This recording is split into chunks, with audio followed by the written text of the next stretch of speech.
You're welcome back to the morning show here on Arise News. With fewer and fewer numbers of women getting involved in Nigeria's governance structure, either on elective or appointive basis, a call is being made for a comprehensive political reform that would take greater cognizance of the natural capacity of women as effective partners in development. What must be done to begin to tap into this God-given resource and potential treasure trove of practical solutions to the myriad socio-political and economic challenges facing Nigeria? Well, that call is currently being championed in the House of Representatives by Honorable Kafilat Ogbara, who represents Kosofe Federal Constituency of Lagos State. She's also the chairman, House of Representatives Committee on Women Affairs and Social Development. She's joining us now on the morning show. Good morning, Honorable Kafilat Ogbara. Shall I call you my MD or my honorable? Thank you for having me. Anyone. All right, good to have you. Were you in National Mirror? We will discuss that later. All right, so good to have you on the morning show today. It's 1 year into this new administration. And of course, you know, it's also 1 year into you joining the House of Representatives.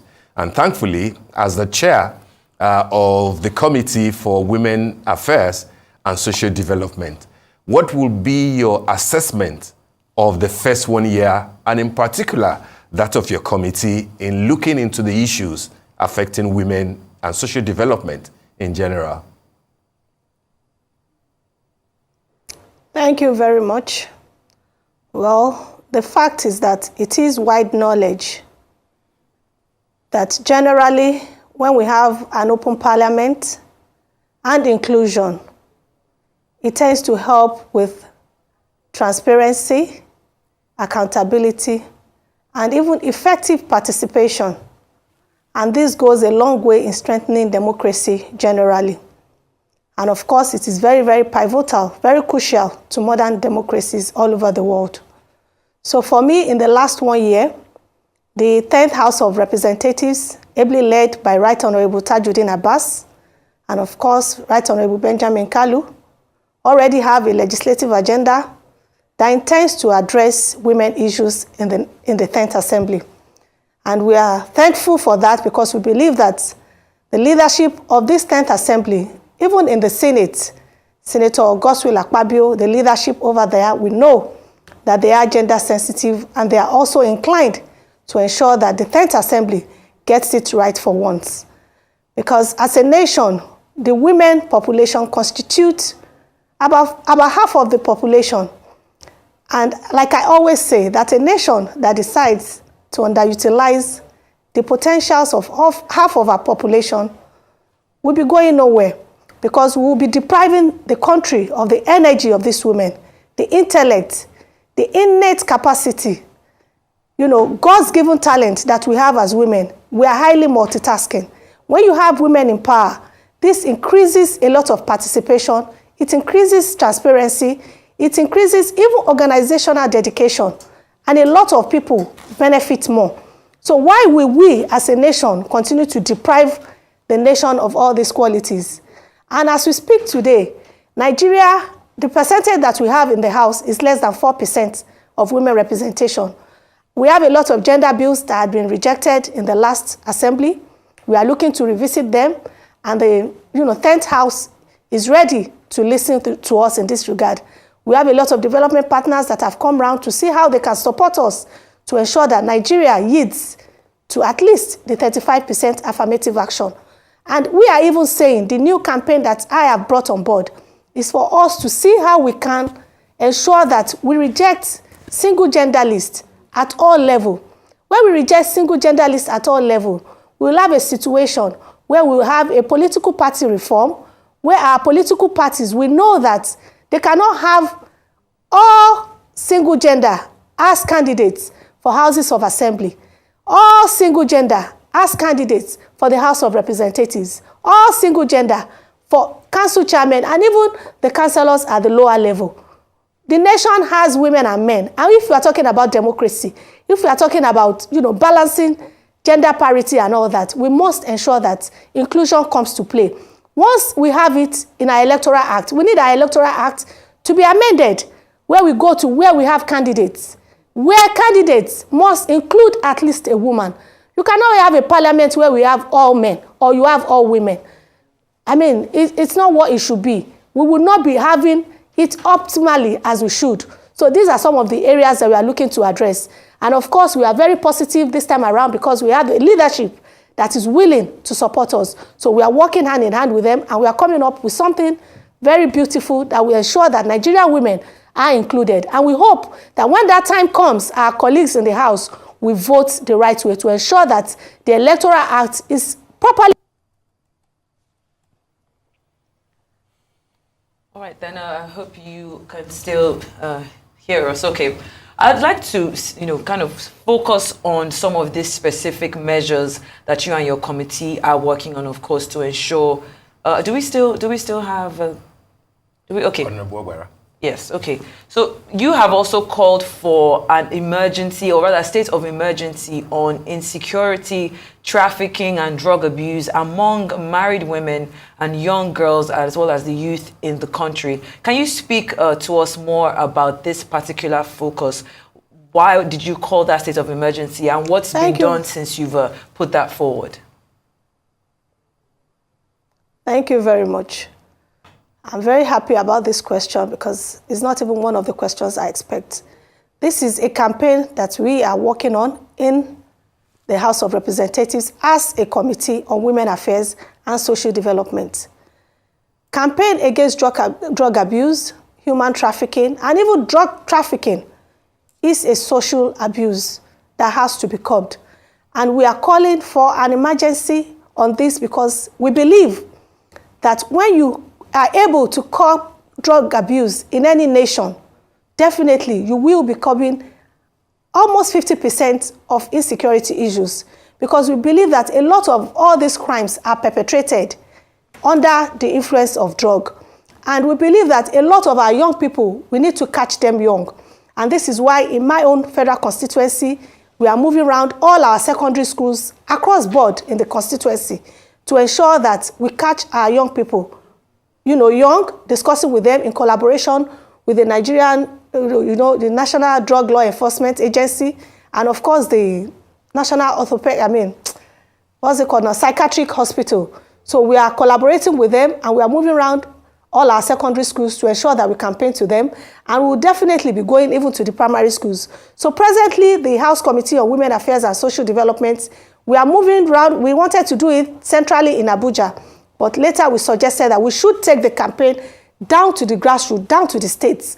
And this is why we have started from the North Central, where we have, we started from Niger State. We'll be moving to the north in Kano very soon in the next 1 month to campaign to all relevant stakeholders. And we're encouraging all our states, the government, officials at every level to take up this campaign.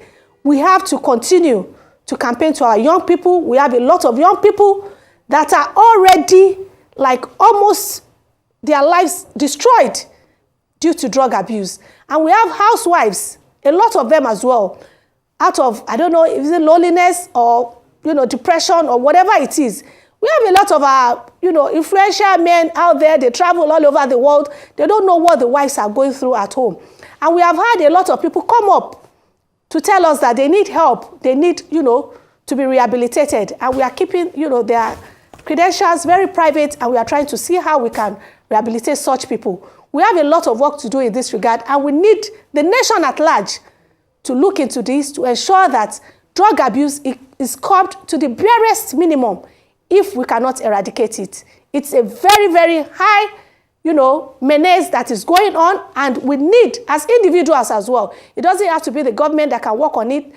We as individuals, in our own little way, in our own different ways, we have a role to play to see that we curb this. Even to our primary schools, you find out that they do a lot of juice, cakes, Indomie, different things for our young ones in schools. When we were doing the campaign in my constituency, when they ask these young children, do you know this? They even call the names of all these drugs. They know the names of all of them. Young children that you will not even believe we know all these things. So you can imagine how far these things have done. And they take them effortlessly. They take it, innocently. Some know what they are taking, they take it. But because they are young, we want to believe that they are still innocent. And they need to be educated. They need to be enlightened so that they know the dangers of taking these drugs. Thank you very much, Honorable Ogbara. Now, you've spoken about legislative agendas. You've spoken about the advocacy you're doing in your community. But I want us to focus a bit on your role as oversight on the executive and a check on the executive arm of government as a legislator. It's been reported that the Minister of Women Affairs, Honorable Mr. Uju Kennedy, is being investigated over an alleged 510 million naira procurement fraud. Now, I believe as the chairman of the House Committee on Women Affairs, you are involved in this investigation. I was asking if you'd be able to enlighten us more. It's been reported that there have been multiple petitions against her, both from her staff, the ministry, and from contractors. So please, can you speak more to your role in this investigation and what you've been able to uncover as a check to the executive arm of government? Thank you very much for this question as well.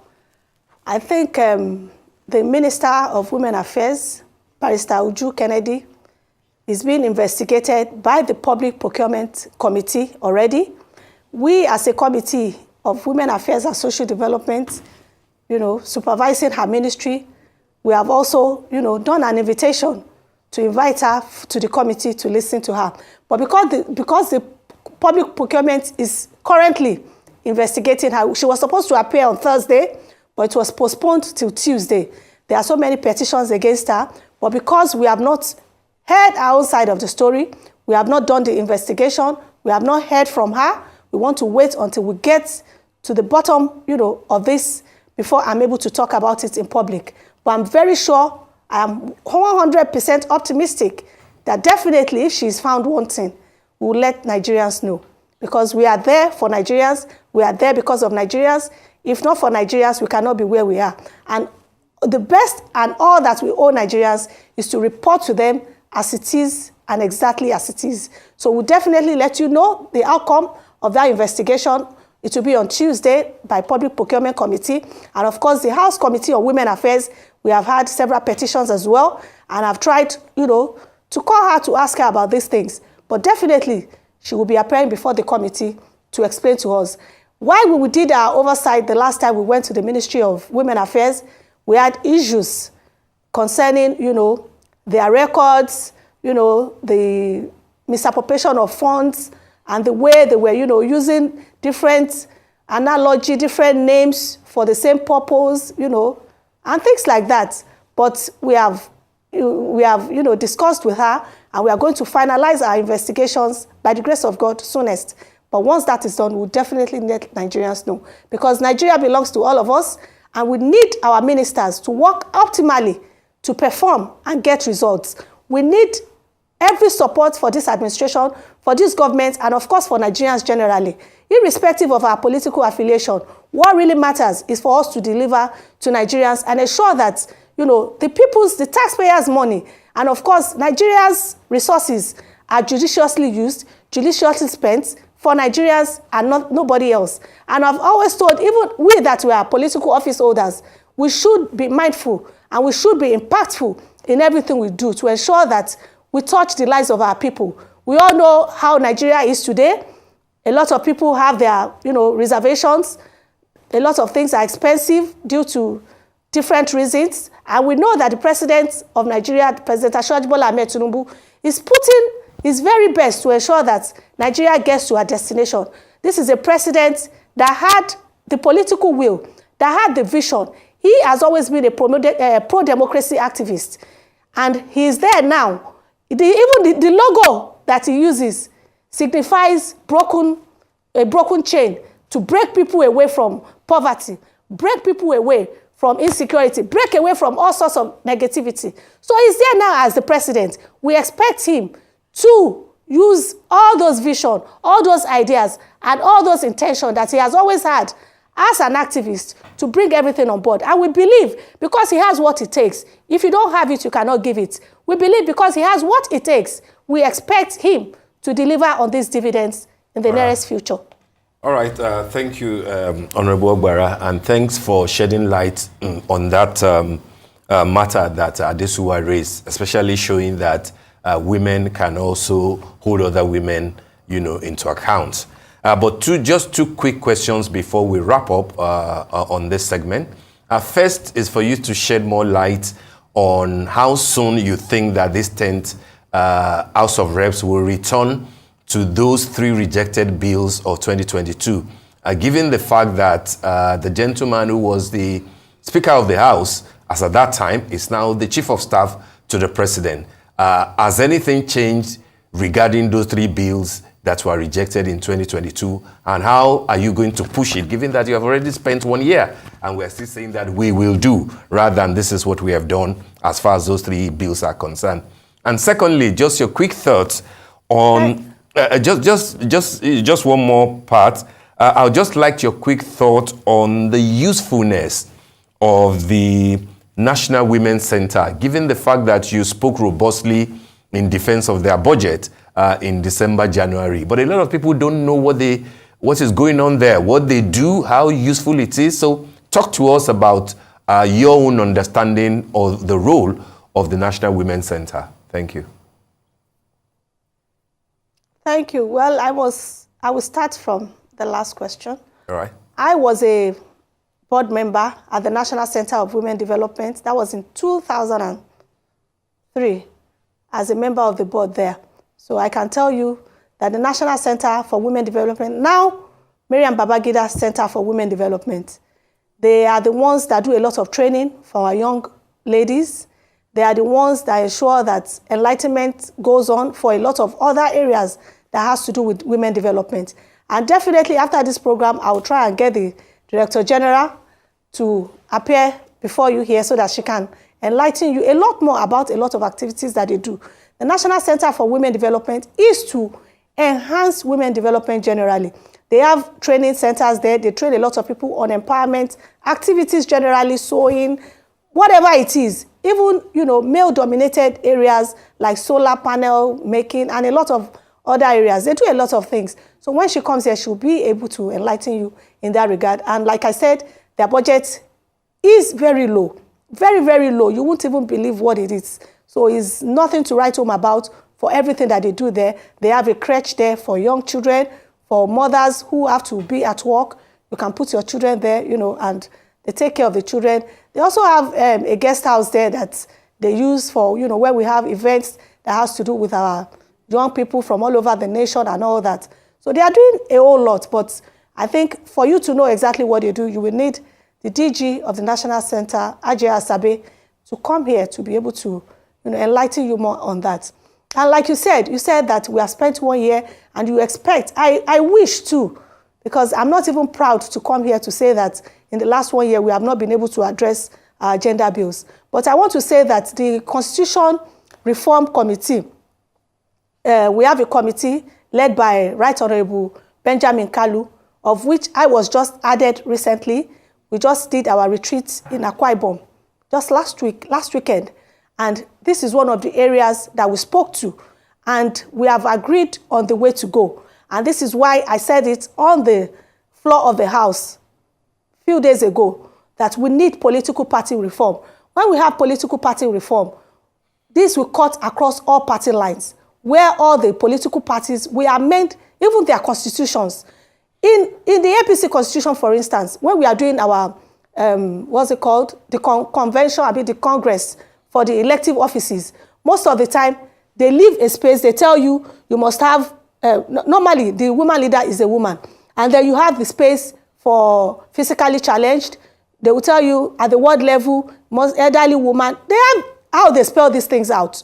So why can't we have it in our constitution that the candidates for all our houses of assembly, for all our houses of rep, there must be a woman, at least one woman. At least one woman. I went for IPU program in Angola recently, and in the specification for us to bring our representatives from all over the world, they insisted that there must be a woman and a youth, of which I represented the women angle.